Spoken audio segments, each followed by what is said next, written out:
Rede Amigo Espírita, uma ferramenta de união, interação e divulgação do movimento espírita.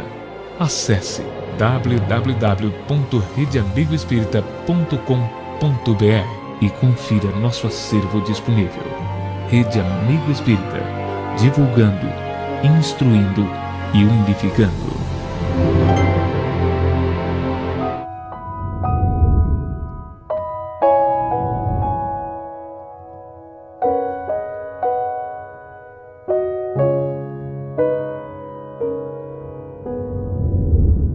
E queremos convidar para a palestra de abertura o nosso Cláudio Miranda Marins, que é de Belo Horizonte, presidente da ABRARTE, Associação Brasileira de Artistas Espíritas, entidade que participa do grupo de entidade especializada de âmbito nacional na Federação Espírita Brasileira.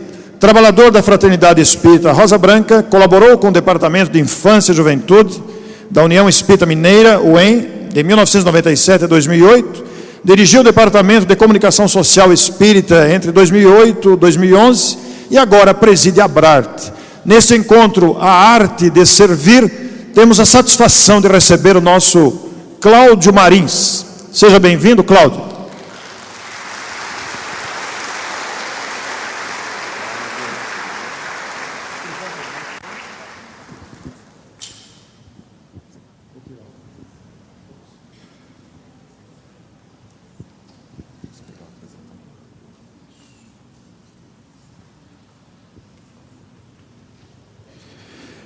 Queridos irmãos em Cristo, uma ótima tarde a todos. É uma grande alegria estar aqui em Araraquara, participando do terceiro encontro Caibar Chútil. Eu, apesar de residir em Belo Horizonte, eu gostaria de dizer que eu tenho um pouco de DNA de Araraquara e região no meu sangue, porque o meu pai é de Araraquara, minha mãe é de Tupã, e eu vinha passar as férias, na época escolar, aqui em Araraquara.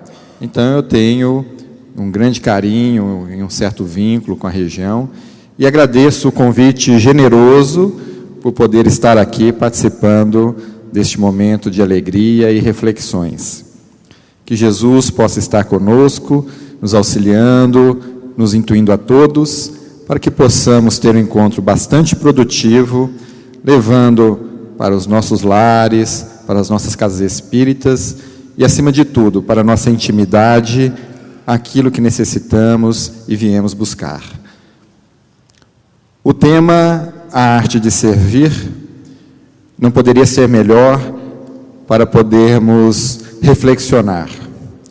Primeiramente, porque quando falamos de arte, é um universo que ainda hoje tentamos conceituar, tentamos buscar referências para atuar na nossa vida e dentro da casa espírita e fora dela também. A doutrina espírita, ela tem muitos livros que nos auxiliam a ter um entendimento mais profundo da arte e sua influência para o nosso espírito e no nosso dia a dia.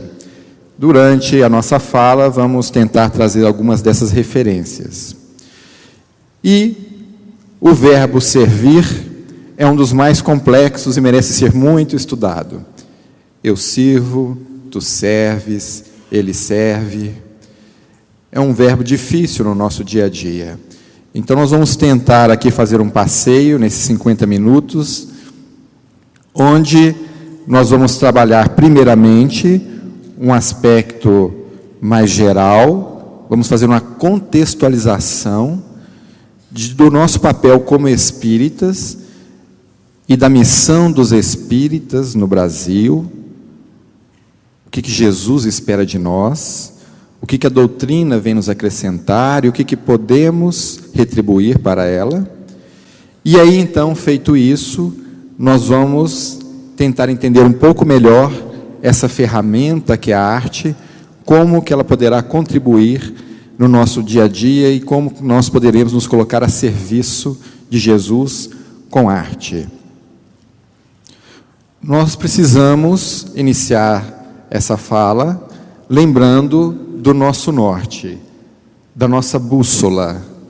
Por mais que a gente trafegue por diversos assuntos, nós nunca poderemos esquecer o nosso referencial maior, que está lá no Livro dos Espíritos, na questão 625, que é quando Kardec pergunta: qual o tipo mais perfeito que Deus tem oferecido ao homem para lhe servir de guia e modelo? E é a resposta mais curta do Livro dos Espíritos: Jesus. Este é o nosso norte e é por causa dele que nós estamos aqui.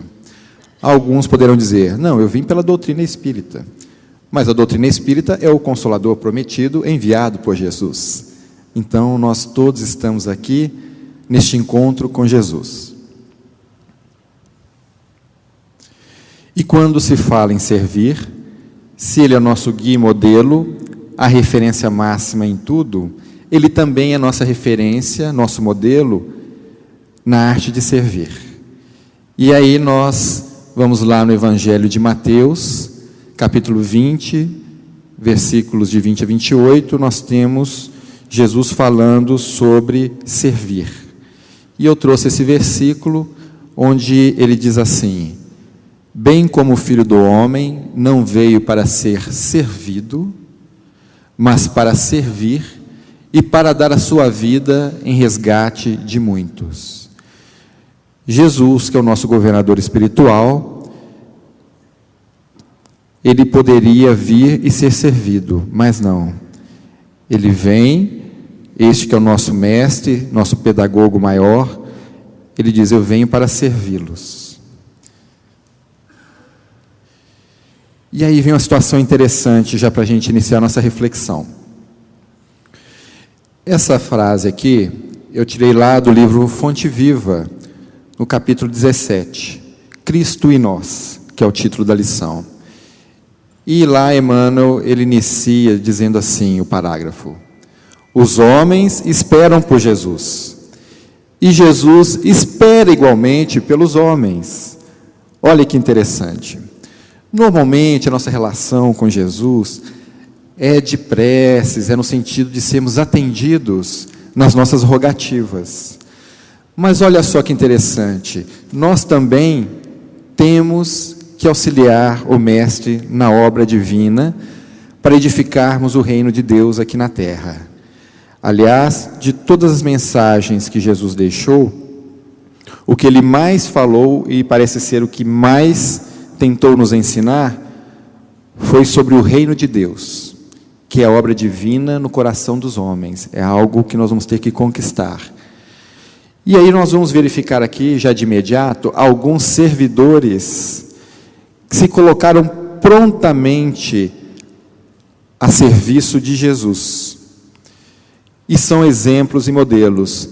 Assim como Caibar Schutel tinha esse perfil de alguém que estava pronto para servir, não tinha dúvidas, assim como o Wallace Leal, nós temos muitos exemplos, assim como Chico Xavier, nós temos inúmeros exemplos de pessoas que foram chamadas pelo Cristo e imediatamente se colocaram a postos. Aqui alguns exemplos do Evangelho. É quando Jesus convoca Ananias para auxiliar Paulo, e disse-lhe o Senhor em aviso: Ananias, e ele respondeu: eis-me aqui, Senhor. E nós? Como estamos nos colocando no chamado do Mestre para o trabalho? Fica para reflexão. Um outro momento também de um trabalhador que se colocou à disposição para servir Jesus, sem questionamentos. Maria, quando recebe a visita do anjo Gabriel, que anuncia que ela receberá o Messias. E ela então diz assim: eis aqui a serva do Senhor, cumpra-se em mim segundo a tua palavra.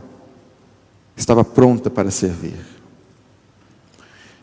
E mais um exemplo é o próprio Paulo, que perseguia Jesus, e depois da aparição de Jesus para ele se sente tocado, compreende quem é o mestre, e se coloca também à disposição. Senhor, que queres que eu faça? Então, neste momento, eu gostaria de convidar a todos para verificar se a nossa postura é de sermos servidos somente, ou se nós também estamos tentando disponibilizar, dentro das nossas possibilidades, contribuir com Jesus. E nós vamos lembrar que não é necessário muito. Cada um de nós tem condições de auxiliar o Mestre em algo, por menor que seja. Tanto é que naquela passagem do milagre das multiplicações de pães e peixes, o mais bonito da passagem e a lição maior é naquele momento que os discípulos querem dispensar a multidão, porque estão famintos e não há o suficiente para comer. Eles dizem para Jesus: olha, vamos dispensar a multidão. E aí Jesus: não vamos não. O que tendes? Alguns pães e peixes. Me dá aqui e deixa comigo. E multiplica os pães e peixes e sacia a fome de todos, e ainda sobra. Então, meus amigos, qual que é a migalha que nós poderemos disponibilizar? Não precisa ser os vários cestos, mas é necessário ofertarmos algo e confiarmos na espiritualidade, que ela há de multiplicar essa nossa boa vontade e será útil no serviço do Mestre no dia a dia. Não fiquemos indecisos, não fiquemos tímidos para o trabalho no bem. E aí, para a gente terminar essa primeira parte da contextualização da nossa missão, do nosso trabalho, do nosso perfil como espíritas, eu gostaria de relembrar a todos qual que é a missão dos espíritas no Brasil. É importante lembrarmos e sabermos disso. Em 1873, teve uma casa espírita que foi fundada no Rio de Janeiro, que chamava Grupo Confúcio. E foi a primeira casa espírita constituída juridicamente, com estatuto. A primeira casa espírita surgiu na Bahia, mas com estatuto e tendo sido divulgado juridicamente, foi esta casa. E lá, Ismael, através de psicografias, eram trazidas mensagens da missão espiritual do Brasil. Isso aqui está na revista O Reformador. Vocês podem achar isto lá. Foi de lá que eu tirei. E aí Ismael diz assim: o Brasil tem a missão de cristianizar. A missão dos espíritas no Brasil é divulgar o Evangelho em espírito e verdade. Os que quiserem cumprir o dever a que se obrigaram antes de nascer, deverão, pois, reunir-se debaixo deste palio trinitário, Deus, Cristo e caridade. Onde estiver esta bandeira, aí estarei eu, Ismael. E aí a gente lê Brasil, coração do mundo, pátria do Evangelho, a gente começa a perceber isso. Só que talvez eu esteja agora ficando um pouco chato, porque quando a gente fala de Evangelho, talvez as coisas já comecem a mexer um pouco mais conosco. Mas o que será que é essa divulgação do Evangelho? Porque nós temos hoje dentro da Casa Espíritas e pela própria FEB metas, de divulgação, da difusão da doutrina espírita. Mas o que é essa divulgação do Evangelho? E aí nós vamos buscar o auxílio de Emmanuel no livro O Consolador, na questão 237, onde é perguntado para ele o seguinte: existe diferença entre doutrinar e evangelizar? O que vocês acham? Aí ele responde: há grande diversidade entre ambas as tarefas. Para doutrinar, basta o conhecimento intelectual dos postulados do Espiritismo. Para evangelizar, é necessária a luz do amor no íntimo, acender essa chama. E quando a gente fala de amor, nós vamos lembrar novamente do nosso Gui Modelo, que veio pessoalmente, há 2000 anos atrás, para deixar a mensagem. Ele não enviou prepostos naquele momento, veio pessoalmente para deixar esse recado. Na primeira, ou seja, a doutrinar, bastarão a leitura e o conhecimento. Na segunda, é preciso vibrar e sentir com o Cristo. Não é só intelecto. Nós estamos falando de emoções, de como eu reajo perante o mundo, o meu semelhante, qual que é a minha relação de emoção com Deus, comigo e com o meu próximo. E nós vamos lembrar, amar a Deus sobre todas as coisas e ao próximo como a si mesmo. Fiquem calmos, daqui a pouco vou falar da arte, nós vamos chegar na arte, tá? Então, quando a gente fala de evangelho, de estudar o evangelho segundo o Espiritismo, ou estudar na fonte, algumas propostas igual nós temos por aí, não é para o intelecto. Quando a gente vai estudar evangelho, é para afinarmos o coração.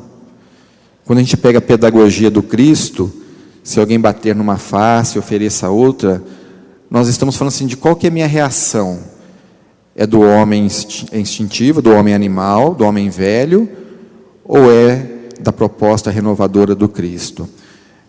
Basta imaginarmos o seguinte: agora que eu já conheço a doutrina, conheço a mensagem revigoradora de Jesus, como que eu estou reagindo em relação a 5 anos atrás?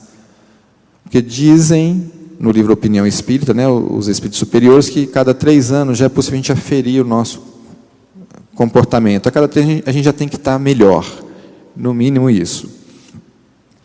Então, o sincero evangelizador será sempre o reservatório da verdade, habilitado a servir as necessidades de outrem.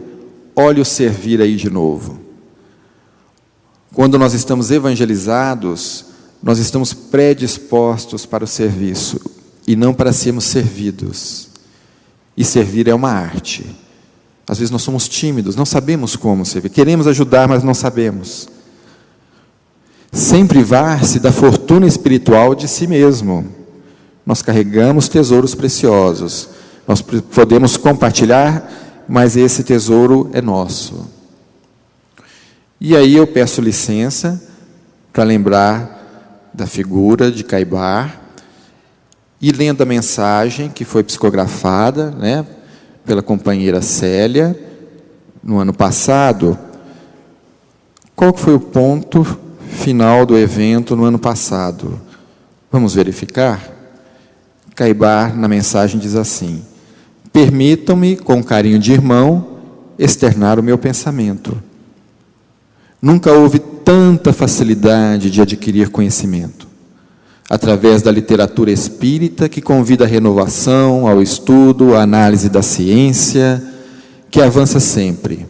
Entretanto, todo esse acervo destina-se mais às prateleiras individuais, enquanto o discurso, conquanto baseado no Evangelho de Jesus, ou em outras fontes de informação, permanecem no reino da palavra, sem a consequente aplicação prática. Então é um alerta de Caibar para nós, e isso foi no ano passado. Olha, nós estamos tendo muito conhecimento. O que está faltando é a gente colocar a serviço, é a gente colocar em prática. E aí isso nos faz recordar aquele doutor da lei que foi testar Jesus. Queria fazer uma pegadinha com Jesus e pergunta: Senhor, como farei para herdar a vida eterna?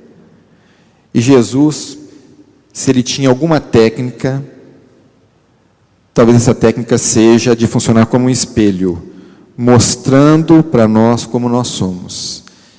Ele respondeu com outra pergunta, Jesus: como lês?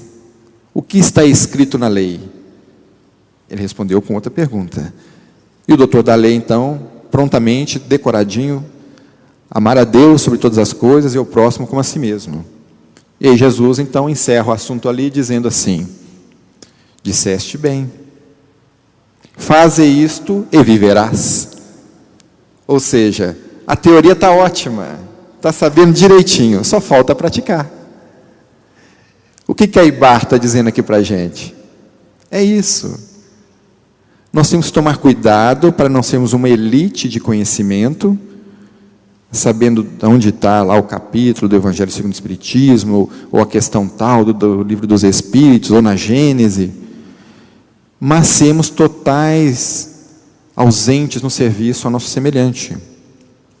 Quando Jesus aqui esteve entre nós, uma multidão de aflitos o seguia.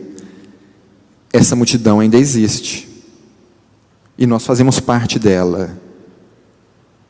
Nós fazemos parte, nós estamos buscando Jesus. E tem uma multidão ainda mais aflita do que nós, que às vezes até chamamos de filhos do Calvário, né? Essa multidão também precisa da nossa atenção. Nós também somos filhos do Calvário, mas esses são mais necessitados ainda do que nós. Cadê a nossa migalhinha de contribuição? É Eibar nos alertando. E aí nós finalizamos essa parte lembrando de uma fala de Alcione no livro Renúncia, que é uma obra magistral. É um livro que é a psicografia de Chico Xavier e conta uma das reencarnações de Emmanuel como padre Damiano na Espanha, e depois se passa na França, a história também. E é fantástico, porque Emmanuel já fazia isso, de pegar um versículo do Evangelho e destrinchá-lo, trazendo para coisas práticas no nosso dia a dia. Ele já tinha essa arte de compreender Jesus, extrair o espírito da letra. Isso é uma arte, o qual nós deveríamos investir nosso tempo e energia para também aprendermos a lidar com essa arte. Isso vai contribuir muito para o nosso crescimento espiritual. E Alcine, então, no livro Renúncia, ela diz assim, numa reunião de estudo minucioso do Evangelho: a mensagem do Cristo, ela precisa ser conhecida, isso nós já sabemos, meditada, algum de nós faz isso, sentida, alguns de nós faz isso, e vivida. Então a mensagem do Cristo não é para ficar só no campo do intelecto. Ela precisa ser conhecida, meditada, sentida e vivida. Quando nós vivenciarmos ela, efetivamente nós estaremos sendo servidores verdadeiros do Cristo. E agora então nós vamos passar dessa parte, onde isso tudo que eu estou falando não é para vocês, viu gente? É para mim, tá? Vocês podem achar que é para vocês, mas não é não. Quando a gente é convidado, na verdade o estudo é para quem é convidado. E isso é sério. Eu gostaria agora de trazer o seguinte: já vimos que o Evangelho fala ao coração. E agora nós vamos fazendo a conexão com a arte. Nós somos seres espirituais que temos um lado, que é razão, e o outro, emoção. No livro Pensamento e Vida, nós temos o seguinte esclarecimento: já se disse que 2 asas conduzirão o espírito humano à presença de Deus. Uma chama-se amor, a outra sabedoria. E olha que interessante, mais adiante é explicado o que queria dizer-se com o amor: serviço ao semelhante. Olha de novo o serviço dentro do contexto amor. Se vocês forem nesse capítulo que está lá no livro Pensamento e Vida, lição 4, chamado Instrução, amor é serviço ao semelhante. E o que é sabedoria? Está dizendo que sabedoria começa na aquisição do conhecimento. Então nós somos seres duais, razão e emoção. O que está acontecendo no nosso dia a dia? Infelizmente, nós somos quase que analfabetos nessa parte que é justamente o da emoção. Nosso intelecto está muito desenvolvido, mas nós estamos capengando com essa parte da emoção. E aí então, meus amigos, entra a arte. Até que enfim, né? Até que enfim começou a falar de arte. A arte, ela fala para o espírito diretamente na emoção. É a maior das ferramentas que nós temos para tocar e sensibilizar os corações. E nós vamos dar alguns exemplos daqui a pouco. Tanto é que, quando a gente também vai lá ainda no livro O Consolador, que é um livro que está dividido em 3 partes: ciência, filosofia e religião. Qual que é o tríplice aspecto da doutrina mesmo?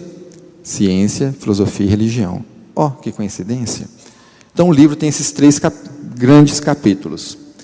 E dentro do capítulo filosofia, tem um subitem.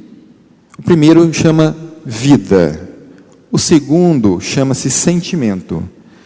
E dentro desse subitem sentimento, é onde é perguntado e é discorrido sobre a arte. E aí são trazidos conceitos da arte, do artista. Aí fica uma interrogação. Por que será que Emmanuel, na composição do livro, ele foi falar sobre arte dentro do sentimento e dentro da filosofia? Por que não na religião, na ciência? É porque a filosofia que se refere ali é aquela filosofia na sua mais pura essência, que é de contemplar a vida, a Deus e fazer a conexão com o universo. A proposta da filosofia era essa, de buscar compreender-se, compreender o universo. E o sentimento, a arte, é eu me perceber no universo. E a arte vai me auxiliar nessa questão do sentir. Então a arte não é para o raciocínio, a arte é emoção. E aí então a gente começa também a tentar se perguntar: o que é arte? Aí trouxemos aqui algumas descrições, uma tentativa do que seria arte, porque nós não temos uma regra, uma definição correta, fechada do que é arte. Aqui nós temos que é a natureza vista através de um temperamento. E aqui nós temos a parte técnica da arte, que a palavra vem do original em latim, ars, que é a capacidade ou habilidade de fazer alguma coisa, mas tem uma relação direta com a estética, com o que eu quero comunicar, e é gerada a partir de emoções e ideias. Olha a emoção de novo. Aqui estava dizendo, então, que a natureza vista através de um temperamento. Aqui está uma natureza mais avermelhada. Como que é o filtro que nós estamos enxergando a vida? O artista vai revelar isso na sua obra. Aqui o olhar do homem das cavernas, registrando a sua percepção de mundo, com os instrumentos que ele tinha. Aqui já uma outra percepção, já dentro de um contexto religioso. Tudo é arte. Aqui uma outra percepção do artista sobre a visão dele de mundo.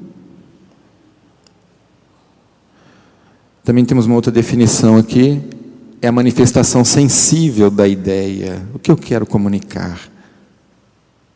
É uma obra de arte. O que eu estou comunicando? Que emoções, que estoque de emoções que estão dentro de mim e que eu estou comunicando? O que essa obra de arte proporciona para nós? E aí vai uma dica. Uma vez um amigo meu, produtor musical, uma pessoa muito querida, espírita, ele disse assim: Cláudio, uma obra de arte, quando ela é boa, a gente termina de ter o contato com ela, nós já não somos mais a mesma pessoa.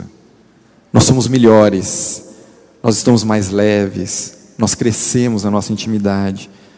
E a gente percebe quando a gente lê um bom livro, escuta uma boa música, um bom filme, nós não estamos mais caminhando, nós estamos flutuando, nós somos outro. A gente se sente, algo modificou em nós. Essa é a arte que nos transforma. E Emmanuel, também no livro Consolador, dentro daquele capítulo que nós dissemos, ele traz, então, já dentro da visão espiritual, o que é arte. E é essa visão que nós espíritas vamos ter de forma mais abrangente, que a arte pura é a mais elevada contemplação espiritual por parte das criaturas. Contemplação. O que é filosofia mesmo? Contemplar. Contemplação espiritual por parte das criaturas é enxergar mais além. Mas quem consegue fazer isso? A arte pura. Ela significa a mais profunda exteriorização do ideal, a divina manifestação deste mais além que polariza as esperanças das almas. A arte é capaz de nos fazer transcender. Eu saio do meu mundo, que é limitado, eu vou mais além, eu enxergo o que eu não consigo enxergar com os meus 5 sentidos, eu enxergo com o espírito. A arte me leva a fazer um passeio, a boa arte, e eu começo a enxergar um pouco mais a Deus. Nós temos Leon Denis, aliás, diga-se de passagem que Leon Denis tem um livro chamado O Espiritismo nas Artes, que é um dos livros mais conhecidos para quem estuda sobre arte ou para quem quer iniciar um pouco mais de aprofundar, né, sobre arte. E é lá deste livro que foi tirada esta frase, que o objetivo essencial da arte é a busca e a realização da beleza, é ao mesmo tempo a busca de Deus. O que eu busco, o artista busca ao fazer a arte? A boa arte. Ele quer buscar a perfeição, quer buscar Deus e tentar comunicar isso. E quando ele consegue comunicar e nós somos tocados, a gente consegue enxergar. E isso me fez lembrar uma história que diz de como Beethoven compôs a música Sonata ao Luar. Ele teria, numa noite, contemplado a lua e dito: que lua linda! E um cego que estava próximo dele disse: eu não conheço a lua, eu não posso ver a lua. Aí Beethoven diz para ele: me aguarde. Aí ele compõe Sonata ao Luar, e depois chama o cego e diz para ele: eu vou lhe mostrar a lua. E toca para o cego a composição. E ao final, o cego, em lágrimas, ele diz assim: eu enxerguei a lua, eu vi a lua. Então, essa busca da perfeição, a boa arte é capaz de nos fazer transcender e mais além. E não tem como nós falarmos de arte sem falarmos do belo e de estética. A arte deve ser o belo criando o bom.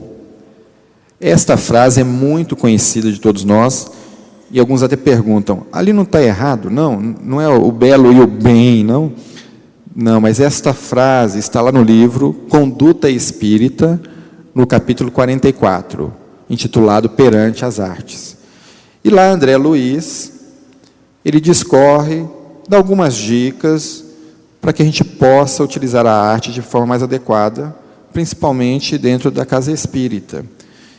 E aí, num determinado momento, ele fala que a arte deve ser o belo, então tem estética envolvida, criando o bom. Tem que ser útil, tem que ser a serviço, ao serviço de novo, de alguém. Tem que ser construtiva essa arte, e não destrutiva. Porque nós temos artes que são destrutivas. E até as plantas sabem qual tipo de arte é destrutiva. Exemplo, tem um livro chamado A Vida Secreta das Plantas. E é um livro, ele não é espírita, mas ele traz algumas experiências científicas com plantas, onde um detetive, por acaso, brincando, colocou um detector de mentiras na planta. Ele não queria fazer a planta confessar nada, mas ele queria perceber os impulsos elétricos da planta. E aí ele percebeu que conforme ele já tinha um vínculo emocional com a planta, conforme ele se emocionava, a planta reagia. O galvanômetro que media lá os ciclos elétricos da planta se movimentava. E então ele resolveu fazer algumas experiências, até mesmo no campo da música. E ele fez a seguinte experiência. Lá no livro relata que ele pegou 2 plantas da família das curcubitáceas, Aí eu fiquei pensando, o que será que é as curcubitáceas? Deve ser uma planta pré-histórica, gigante, né? E depois eu fui descobrir que as curcubitáceas assim, é um pé de abóbora, né? Então ele pegou 2 vasinhos com pé de abóbora e colocou em ambientes diferentes, numa uma caixa de som tocando o que ele chamou de música suave e melodiosa, e na outra, uma outra caixa de som tocando aquilo que ele chamou de música violenta.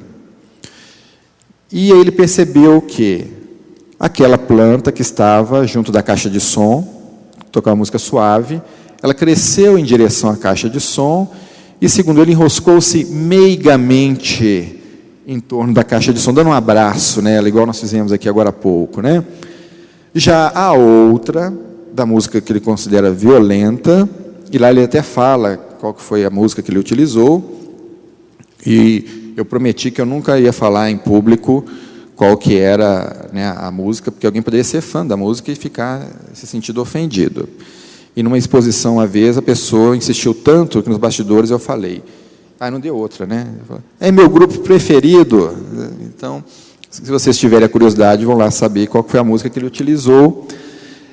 Mas lá a planta cresceu em sentido contrário. E aí, então, já deu para perceber que até as plantas percebem as vibrações e sabem aquilo, de certa forma, é melhor para elas. Cabe a nós apurarmos nossos gostos, nossa audição, nosso sentir, para que possamos também estar trazendo benefícios para dentro do lar e não deixar qualquer coisa entrar dentro das nossas residências. Então, quando fala de belo, alguns dizem é a perfeição. E na natureza tudo é perfeito, as relações são perfeitas. O homem estuda e tenta achar a regra áurea. O outro diz, Platão diz que é o esplendor do verdadeiro. Tem coisa mais esplendorosa do que a natureza? Nós já conseguimos construir algo com mais esplendor do que a natureza, a obra divina? Não conseguimos. E também dizem, é a ordem e a harmonia das partes. E aí nós vamos ver a sequência de Fibonacci na natureza, essa relação áurea criando tudo. E aí aqui a gente já entra numa situação onde o espírito Rossini, em obras póstumas, ele começa a falar da música e sua influência sobre nós. E aí diz que toda gente reconhece a influência da música, mas a razão dela influenciar é ignorada. E aí o fato é que a harmonia coloca a alma sob o poder de um sentimento que a desmaterializa. E ele explica lá que essa harmonia a qual se refere, ele diz assim, às vezes confundimos-na como um acorde, mas não é isso, ele quer dizer ali harmonia dentro do contexto de sentimento. Então, quando um artista ele quer expressar algo, um sentimento, e ele sempre quer expressar sua crença e o que ele está sentindo, ele vai buscar elementos técnicos para expressar aquilo. Se é um pintor, ele vai buscar as cores corretas, o traço. Se é um escultor, a forma. Se é um músico, os sons. E aí já tem alguns estudos, inclusive se está lá também no livro do Leon Denis, O Espiritismo na Arte, dizendo assim, que acordes maiores geram alegria. Quando alguém dá um tom maior, né, um acorde maior no violão, por exemplo, gera uma certa alegria. E aí diz que o tom menor, ele geraria tristeza. Mas talvez não seja tristeza, seja introspecção. É uma viagem para o nosso interior, o acorde menor. Eu toco violão e em algumas oficinas a gente faz isso, percebe-se claramente que um é como se o som estivesse saindo do violão e o outro é como se estivesse buscando levar para dentro. Daí, inclusive, algumas dicas para aqueles que são compositores ou que lidam com jovens. É muito comum ter alguma dinâmica ou fazer alguma atividade artística onde normalmente é composto, é dado um tema e é composto uma música ali no grupo de jovens. O que a gente percebe muito quando não tem um domínio da técnica?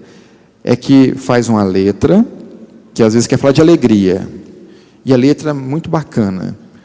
Só que, por algum motivo, que a gente não sabe qual, a letra está falando de alegria, mas a música não está nos deixando alegre.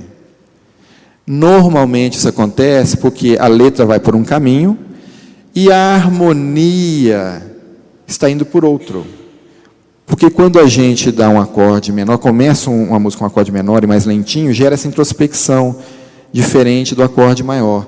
Então, se nós queremos, como artistas, na nossa composição, reforçar a mensagem, que ela seja o mais coerente possível, é necessário que a letra e a harmonia estejam caminhando juntas, e não num cabo de forças. Eu já vi coisas do tipo, um acorde menor, né, começando lá, blém, oh, que dia feliz, oh, o sol a brilhar. Então, a letra está falando de alegria, mas a melodia, a harmonia está levando para outro caminho. Esse não é o sol de Araraquara que nós vimos aqui, né? Que é a morada do sol, nem o sol de Matão. É um sol lá da Europa, né? Bem cinza, um céu bem cinza, aquele sol tímido. E também, às vezes, acontece o inverso. Às vezes nós queremos falar de oração, de introspecção, de intimidade com Deus, que deveria ser algo para voltar para dentro de nós. E aí, às vezes, o artista coloca uma letra bonita, fala de prece, de oração, mas o acorde também vai por outro caminho. Tecnicamente, já são acordes maiores.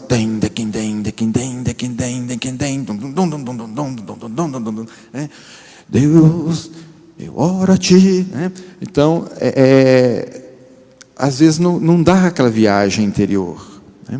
E olha, isso que nós estamos falando não é no intuito de falar isso é certo ou errado. Estamos apenas trazendo alguns elementos conceituais, espirituais e técnicos, para que a mensagem possa ser a mais coerente possível, porque nós não queremos expressar a nossa ideia, a nossa emoção, então não é só o racional ali através da letra, tem outras componentes por trás.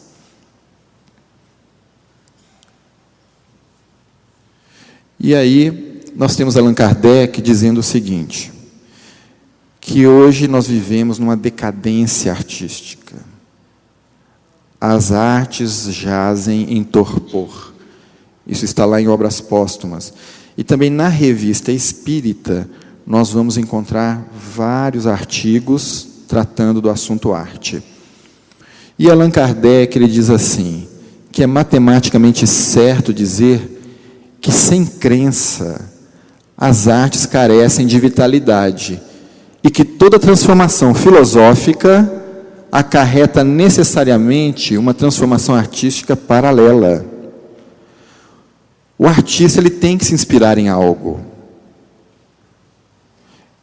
Uma filosofia, uma crença. O artista ele não vai se inspirar em nada. Não tem artista que vai dizer, não, minha obra eu não inspirei em nada. Ele inspira em alguma coisa. E aí que entra, então, a fala de Kardec dizendo que se não houver uma renovação nessas crenças, nós não vamos fazer essa arte evoluir, essa arte crescer. E então, aí a gente já começa a falar da contribuição do Espiritismo para as artes.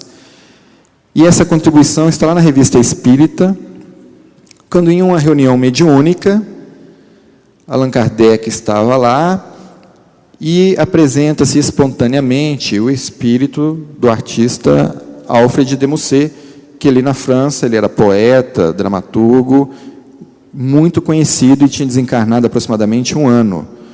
No que ele aparece espontaneamente e se apresenta, então Allan Kardec começa a fazer perguntas sobre arte. E aí, pela primeira vez, é cunhado o termo arte espírita. Foi nesse artigo da Revista Espírita, porque Kardec pergunta assim para ele, assim como existiu uma arte cristã que sucedeu à pagã, haverá algum dia uma arte espírita? E aí o Espírito responde assim, a sua pergunta já está respondida. E aí ele faz a seguinte comparação, o verme é verme, torna-se bicho da seda, depois borboleta, que há de mais aéreo, de mais gracioso do que uma borboleta. Então, a arte pagã é o verme, a arte cristã é o casulo, e a arte espírita será a borboleta. Será, ainda não é. Porque neste momento, aí agora eu faço um parênteses, a Associação Brasileira de Artistas Espíritas, ela existe há 6 anos. Então nós temos pessoas do Brasil inteiro. E a gente então consegue enxergar as artes que estão sendo feitas do norte ao sul do país. E não é a mesma coisa. Cada um tem um entendimento. Cada um tem o desejo de contribuir com o Cristo através das artes. Mas lá, por exemplo, no norte, nós temos alguns estilos. E quando a gente fala de arte espírita, nós não estamos dizendo que é um estilo, igual é, por exemplo, uma música espírita. Eu não vou dizer que ela é igual, assim como existe o jazz, existe o rock, existe a bossa nova, existe um estilo chamado espírita. Não é um estilo. A música será inspirada nas crenças e na filosofia espírita. O artista vai se inspirar. Agora, o estilo que ele vai colocar é muito da intimidade dele, com o que ele se afina. E o mais interessante que nós percebemos foi o seguinte, aí eu falo até por mim mesmo, eu dizia assim, olha, a arte espírita, ela deverá ser de tal jeito, porque era a minha concepção. Tal expressão artística, ela está errada, ela está rebaixando a arte espírita, e a gente via algumas coisas assim. Até que algum dia eu percebi o seguinte, que para toda a expressão que algum artista coloca para fora, haverá alguém que vai se sintonizar e vai gostar dela. E aquilo poderá ser útil para aquela pessoa. Então, às vezes, eu não gosto, alguém gosta muito de música sinfônica, mas outra pessoa não gosta, por exemplo. Outro gosta de um determinado estilo, o outro não gosta. Então, isso vai muito da nossa intimidade, de valores. Agora, o que nós temos que fazer? Nós temos que crescer. Querermos ser sempre melhores, buscando o ideal de beleza, de estética, tentando entender cada vez melhor o que cada arte está trazendo e querendo buscar pratos novos. Se eu estou acostumado com arroz e feijão, eu deverei também buscar outros pratos, uma lasanha. Comecei a dar fome agora em vocês, né? A gente precisa conhecer de tudo. Está lá no livro dos Espíritos. O Espírito precisa conhecer de tudo. Um artista que vem executando um tipo de arte, ele poderá reencarnar fazendo outra. Tudo é necessário o Espírito conhecer. Então, nós não deveremos ficar acomodados. E essa arte espírita, nesse momento, ela está em plena construção. Nós estamos vivenciando historicamente um momento onde nós ainda estamos com a arte espírita, essa borboleta, ela está querendo vingar. Ela está saindo do casulo. Ela ainda não está voando. Ela vai voar um pouco mais adiante. Então, nós temos que ter muita compreensão, quem é dirigente de casa espírita, quem gosta de investir na arte, é o seguinte: eu não abro espaço para o jovem fazer arte na minha casa espírita, e também, diga-se de passagem, a arte não é só coisa para jovem, é para todos, o espírito é imortal, então nós não devemos pensar assim, e deveremos investir pelo seguinte: se tem algo que não nos agrada com aquela arte, quem irá orientar e nortear, fazer um grupo de estudos para que possa orientar esses jovens na casa espírita, ou seja lá quem for, que queira fazer arte. E a arte espírita na casa é interessante, porque uma vez um companheiro nosso, dirigente da Aliança Municipal Espírita, lá do interior de Minas, ele falou assim: olha, às vezes nós espíritas somos muito sisudos, nós precisamos quebrar um pouco essa sisudez, nós podemos ser sérios, mas sem ser sisudos, e a arte ajuda nessa quebra de sisudez, quando a gente consegue colocar uma boa arte, uma arte coerente dentro, né, do nosso movimento. Então, ao mesmo tempo que tem muita coisa esquisita acontecendo, talvez com artes, porque chegam reclamações nesse sentido: olha, está muito esquisito o que tal grupo está fazendo. Mas também tem muita coisa maravilhosa, muita coisa boa acontecendo. Tem grupos já com 15, 20 anos de idade fazendo uma arte maravilhosa e ajudando na valorização da vida. Tem pessoas que deixaram de atentar contra a vida depois que escutaram a música de um grupo que foca valorização da vida. Outros deixaram de fazer aborto com uma música que escutou. Ficou lá rodando o dia inteiro o CD na cabeça da pessoa, a pessoa dizendo depois. Já salvou vidas. Fora os trabalhos espirituais que acontecem no plano maior. Porque quando a gente está fazendo uma atividade artística adequada dentro do centro espírita, ou um evento como este, são trazidos muitos companheiros do plano espiritual, doentes, para se beneficiarem dos fluidos. Quando é tocada uma música, uma apresentação teatral, são inúmeros os relatos de médiuns vendo isso acontecendo nos eventos. Daí também a responsabilidade de quem tem um grupo e vai ensaiar, não ficar brincando, porque na hora do ensaio também é utilizado essas energias. Uma vez um grupo estava brincando demais, um ensaio coral, um cutucando o outro, brincadeirinha de empurra-empurra, e aí veio o puxão de orelha do plano espiritual, dizendo, olha, hoje os nossos companheiros foram trazidos, não puderam ser beneficiados adequadamente, porque a brincadeira estava demais. As energias não foram as mais corretas. Então, não é só um passatempo, um lazer. São energias poderosas, que conforme a gente vai estudando a doutrina e buscando as obras sérias, nós vamos percebendo isso.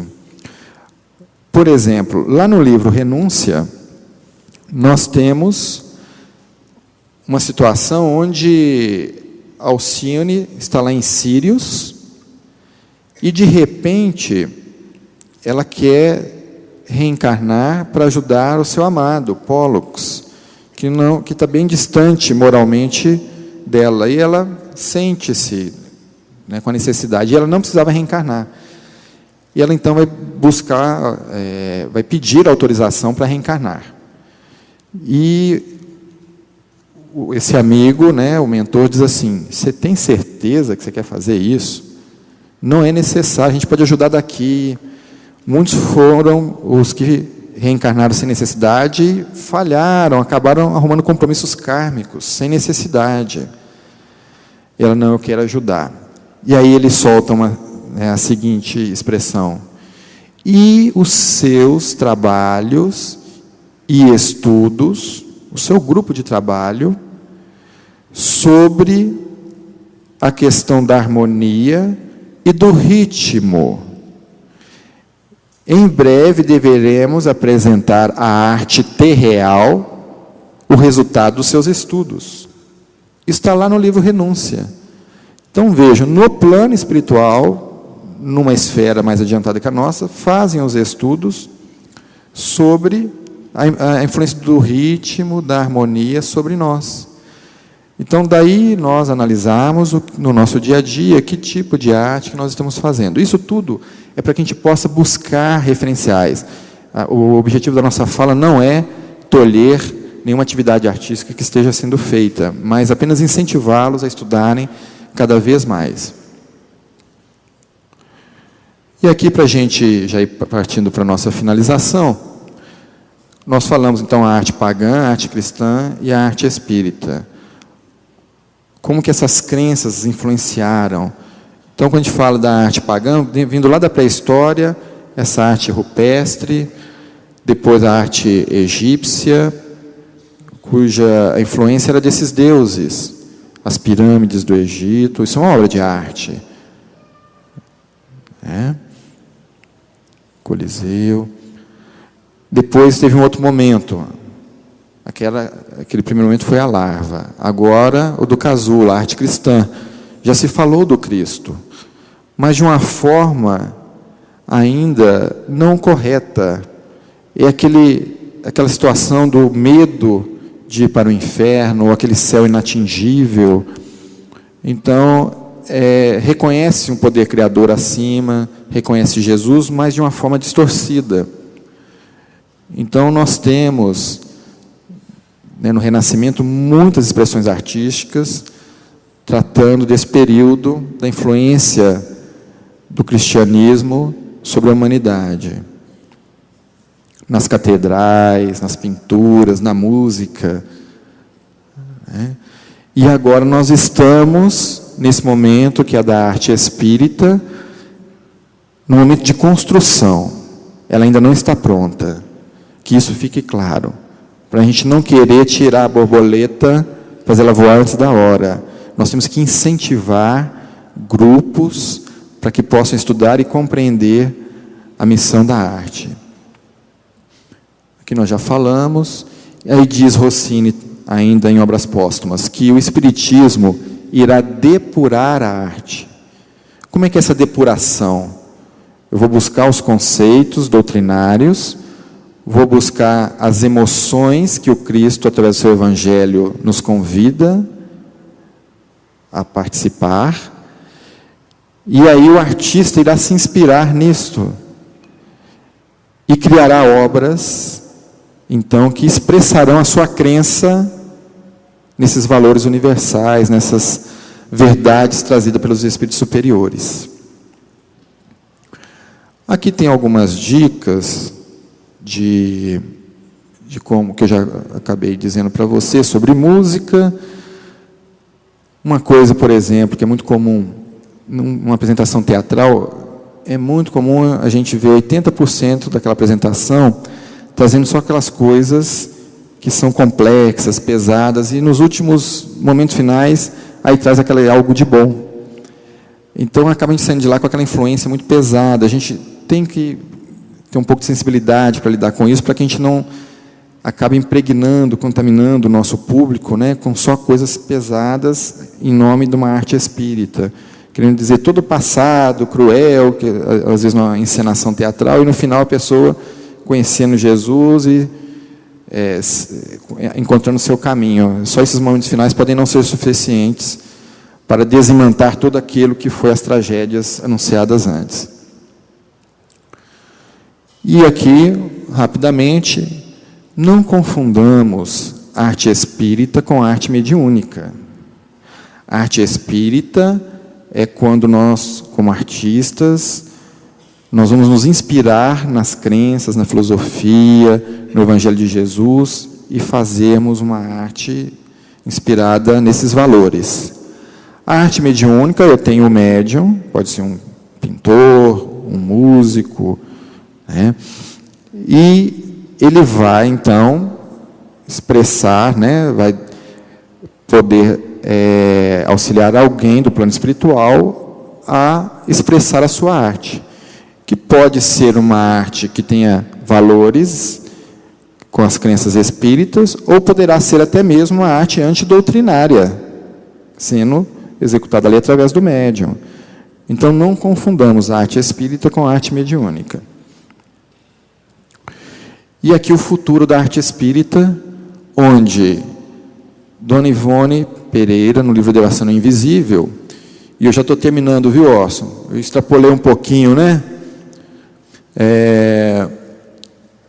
Num diálogo com o espírito de Chopin, Chopin diz para ela o seguinte, que ele pretende reencarnar no Brasil, país que futuramente muito auxiliará o triunfo moral das criaturas, necessitadas de progresso, mas que esse acontecimento só vai se dar depois do ano 2000, que descerá à Terra uma brilhante falange com o compromisso de levantar, moralizar e sublimar as artes. Não poderá precisar a época exata, mas ele sabe que vai ser depois do ano 2000, e que essa falange vai ter como orientador Victor Hugo, espírito experiente e capaz de realizar esse tipo de missão. Então, meus amigos, está para chegar aí essa falange de artistas que vão depurar essa arte.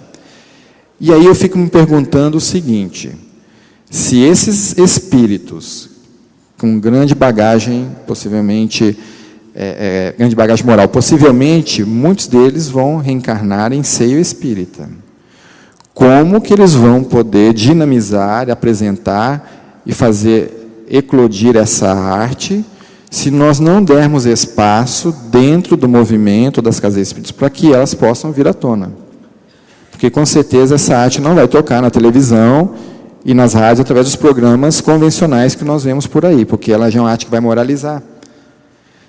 Então, nós temos que construir esse espaço de forma adequada para receber esses que já estão chegando e darmos caminho, abertura para que seja moralizada essa arte. Se não encontrar guarida dentro do nosso meio, eles vão ter que buscar outros lugares. Então, é um apelo que a gente faz para os dirigentes para que não tenham preconceito com a arte, revejam os seus pensamentos, e se não está gostando de algo, crie grupos de estudos para que possam, então, assim, nortear os trabalhos daqueles que precisam do norte e que também estão se autoajudando através da arte. Porque quando a gente pega o artista espírita, aquilo está sendo um transformador para ele. Antes de levar para o público, aquilo está refazendo a sua intimidade. E nós não podemos negar isto para essas criaturas.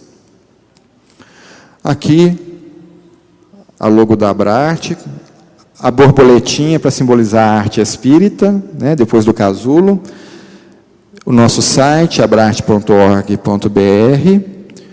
e aqui a nossa contribuição que está lá fora, no Espaço da Candeia. Nós lançamos um livro ano passado chamado Dançando com a Alma, Diálogos sobre Dança Espírita. São vários companheiros que lidam com dança no movimento espírita, que está sendo algo bastante polêmico. Então, nosso intuito ali não era, é assim que a dança espírita, ou se esse termo é o correto. Nossa contribuição foi, quem faz trabalha nessa forma de expressão e tem bagagem para isso, escreveram vários artigos, está aqui a visão deles. Vamos iniciar um diálogo? Leiam o que vocês concordam, o que vocês não concordam, vamos aprimorar isso? E está sendo lançado aqui, neste evento, um DVD sobre arte espírita com Haroldo Dutra Dias. Ele foi convidado por nós para participar do nosso 9º congresso. Todo ano a Abrarte faz um congresso nacional de arte espírita, onde vai as lideranças espíritas de artistas, né, do Brasil inteiro. É sempre no feriado de Corpus Christi. Inclusive, em 2014, vai ser aqui em Franca, o nosso 11º Fórum Nacional. Se vocês entrarem no site da Abrarte, vocês vão ver lá. E o tema foi: Senhor, que arte queres que eu faça? Então, foi um seminário, foi em Fortaleza, nas proximidades de Fortaleza, foi na cidade de Caucaia. E o interessante é que foi dentro de um convento. Nós conseguimos alugar o espaço de um convento e foi lá dentro. E foi muito interessante a troca, né? As freiras participando conosco, foi muito rico. Foi muito emocionante. Está ali fora de exposição, está sendo lançado aqui neste evento, vocês vão encontrar lá. E temos um CD de coletâneas da Abrarte, com músicas de alguns grupos, para vocês terem uma ideia do que está sendo feito aí pelo Brasil. E o convite para quem quiser participar dos fóruns nacionais, sendo que a última edição foi em maio deste ano, em Florianópolis, 10 anos já de fórum, e a Abrarte nasceu dentro de um desses fóruns.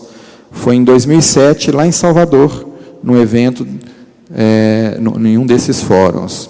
Então, meus amigos, é isso. Agradeço a vocês todos pelo convite generoso e desejo muita paz, alegria e arte no coração de todos vocês e com Jesus. Muito obrigado.